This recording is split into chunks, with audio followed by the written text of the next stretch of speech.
Yo, what's going on, y'all? It's your boy Devon Terrell, and welcome to another Help Me Devon tutorial. And today, in this Help Me Devon tutorial, I'm going to show you guys how to get your drums to hit hard, make them loud, without a volume increase, meaning eating up any headroom. Check this out. So what I'm going to do is I'm going to bypass this effect back and forth.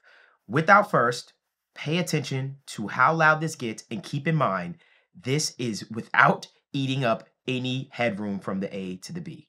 Without first.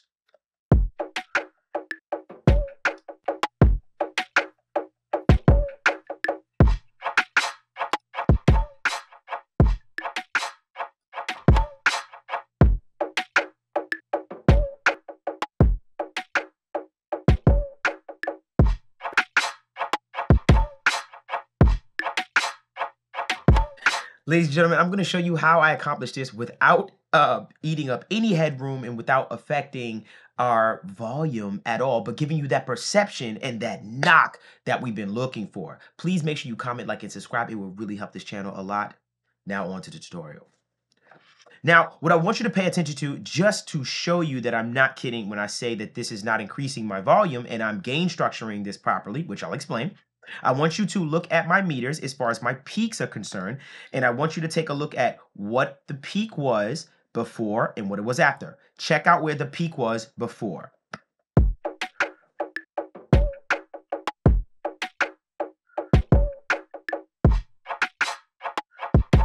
Cool, it was at 3.1 dB, negative 3.1 dB. Check it out now with the effect on.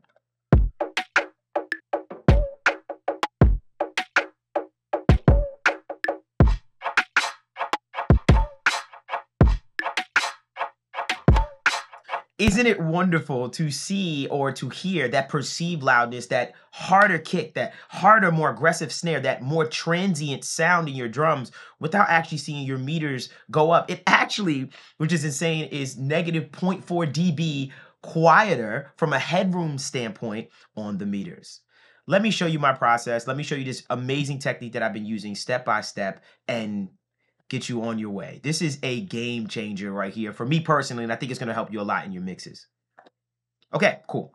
So let's start off at the very top of our chain. Now, this is on our drum bus, meaning all of our drums are feeding this one channel right here as far as this fader is concerned right here. So all my drums are feeding this one particular location, just so you have context as far as what's going on.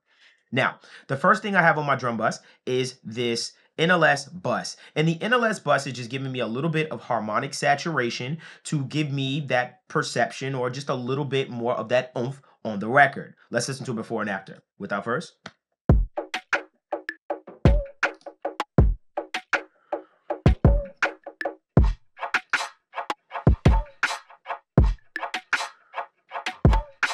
So what you're noticing is you're noticing a little bit more aggression. It's very, very slight, but you can feel those transients feel a little bit more clicky and more transient or stronger within the context of what the entire thing sounds like. So I just added the the NLS bus just to give me a little bit of saturation that basically helped to feel like it just had more upper mids and just more transient information added to my actual drum bus. Made it feel more transient. Next plugin.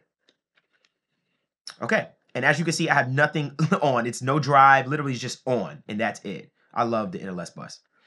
Okay, next plugin I'm using is this Puichild 670 from Waves. And I hope I said that right, by the way. I've always said Puichild for years. You know, shout out to Jack Joseph Pui. So basically what I do with this actual compressor is I literally don't look for compression. I literally put it on for the harmonic saturation that it's putting on the actual sound. I'm really not using it to compress much, maybe kissing it just a hair, but it has a sound for me that I like to put on my drum bus that I really, really like. This is before. I'm going to bypass it back and forth without first.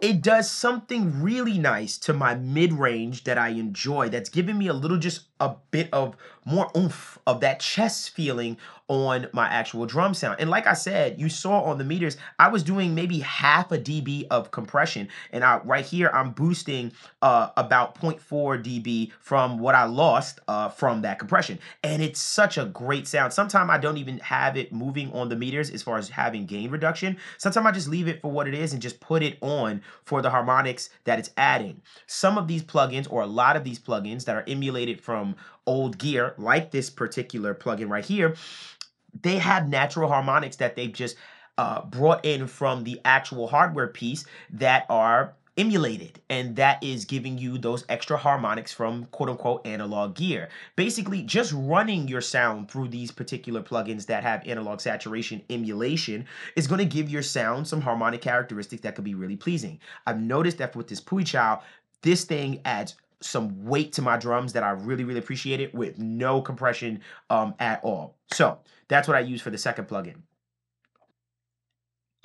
Next plugin I used is someone I'm a huge fan of, and it took me way too long to get to this plugin, by the way, but it's the Knock plugin from Decap. And this plugin has been a super game changer for my drum bus because it gives me a lot of the processes that I would have to take so many different routes or so many different techniques to accomplish, that now I have it all in one plugin, and it's saving me space on my inserts. Check out what this does. I'm gonna play it before and after. So this is without first.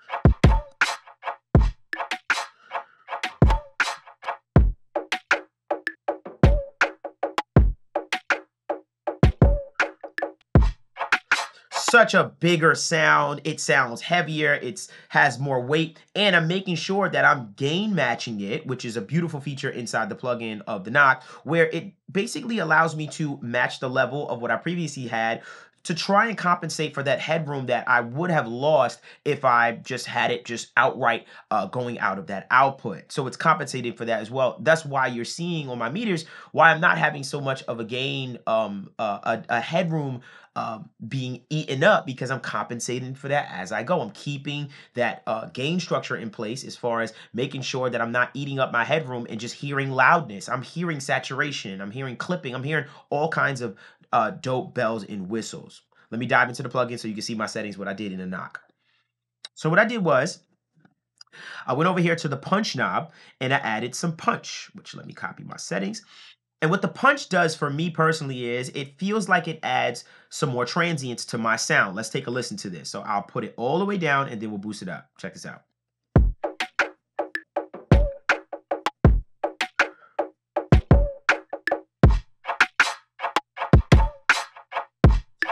As you can see, I can get pretty crazy with that punch, and that punch just feels like it's manipulating that initial hit, that transient, and making it stronger. Kind of like what I would go to for with the Smack Attack from Waves. This is kind of giving me that same kind of effect or feeling, where it's taking the initial feeling of the actual hits, transients, and accenting them and making them strong and present and hitting. It's beautiful. I love this knob. Okay. Next thing we did was we added a little bit of saturation. And what this saturation did was it added a little bit more harmonics to my sound, which I appreciated. I'm going to turn it all the way down and boost it up as I go. So check out what it sounds like without, and I'll boost it back and forth. I'll kind of round it out and up it.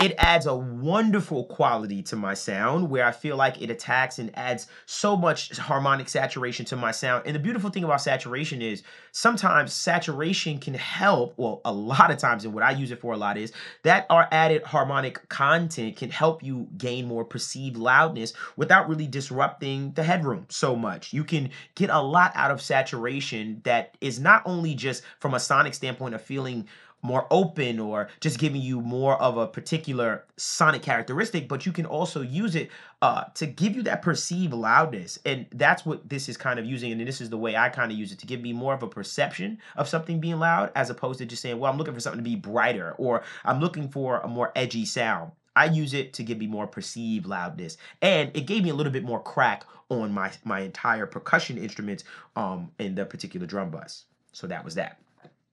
Okay.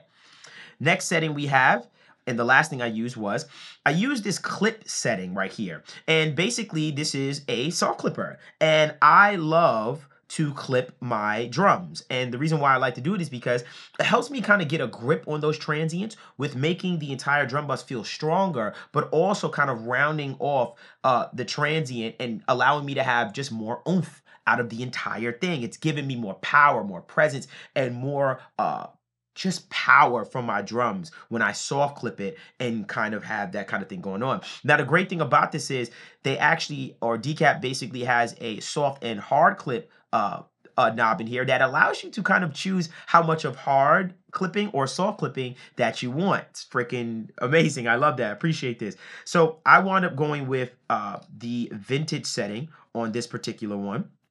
And I wound up clipping just a little bit. Now I'm going to turn this clipper way down, and then I'm going to input it and kind of turn it up. Listen to what it sounds like.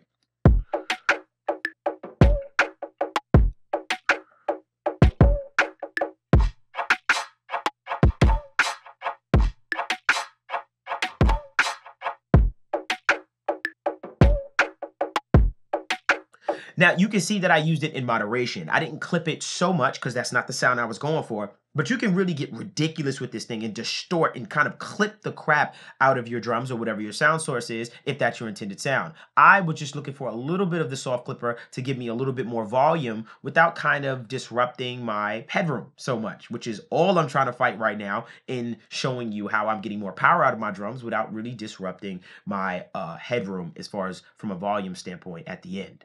So that's what I put there.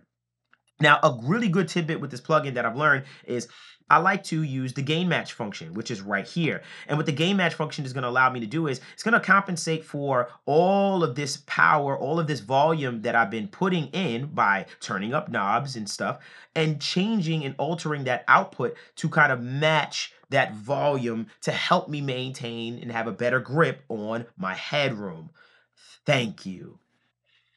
You should check out some more stuff about his plugin. You could definitely look it up as far as online. That's what I used and did it for, but there's some awesome features in here. Trust me, this thing does even more. Okay, the very last thing that I have on my drum bus is my favorite analog saturation plugin. That's right, I finally decided to say it. This is my favorite analog saturation plugin. This is the Black Box Design, Black Box Analog Design from Plugin Alliance. And made by Brainworks, of course. There's a lot of different names attached to this plugin, I know. But long story short, I'm a big fan of this plugin. I've discovered it not too long ago. And it's my favorite analog saturation emulation plugin on earth. I'm going to do it before and after. Check out what it does before first.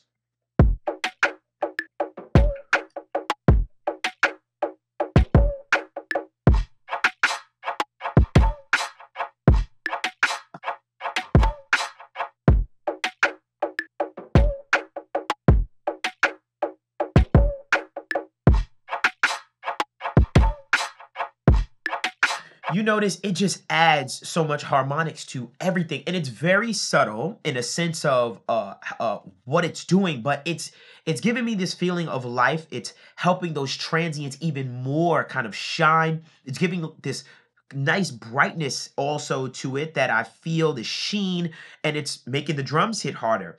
I'm adding odd order and even order harmonics to my actual signal that's allowing to not only give you a perceived volume, but also helping me to control that headroom.